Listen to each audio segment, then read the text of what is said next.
इस गणेश चतुर्थी देखिए एक युद्ध जो अभूतपूर्व है, जहां बुद्धि का सामना रौद्र रूप से होता है, जहां भक्ति का मुकाबला विनाश से होता है। ये है गणेश और गजासुर की महान गाथा।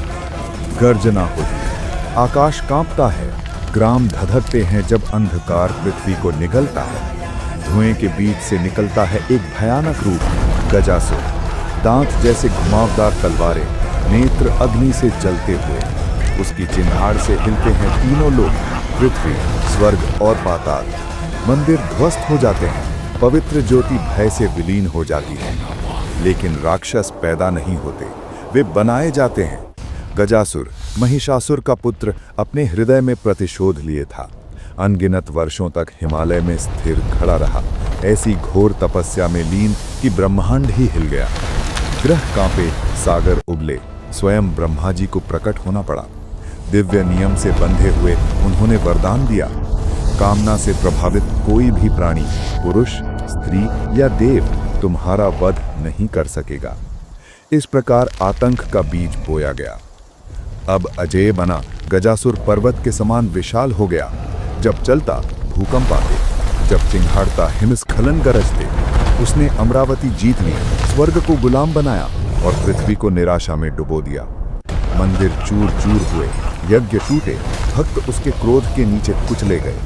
देवता रोए, मनुष्य प्रार्थना करते रहे, लेकिन कोई भी ब्रह्मा के वरदान को भेद नहीं सकता था। तब काशी में जब गजासुर शिव के पवित्रतम धाम को अपवित्र करने दौड़ा, शिवलिंग से एक दिव्य ज्योति फूटी। उस दिव्य प्रकाश से निकले भगवान गणेश, शांत, स्थिर, बुद्धि से दीप्यमान। कॉस्मिक रंगमंच तैयार था, विघ्नहर्ता वनाम गरजता तूफान। ये केवल शक्ति का संघर्ष नहीं था, ये उद्देश्य का संघर्ष था। जहां गजासुर ने अराजकता फैलाई, गणेश ने संतुलन लाया। जहां क्रोध गरजा, बुद्धि स्थिर रही। तारे कांपे, समय रुक गया, भाग्य के द्वंद्व को देखते हुए। गणेश ने सत्य को पहचाना। वरदान केवल उन्हें गजासुर से बचाता था जो कामना से बंधे थे, लेकिन गणेश कामना से परे थे, क्रोध से परे, शुद्ध धर्म के योद्धा। एक दिव्य प्रहार से विशाल काय गिर पड़ा और पराजय में मुक्ति का फूल खिला।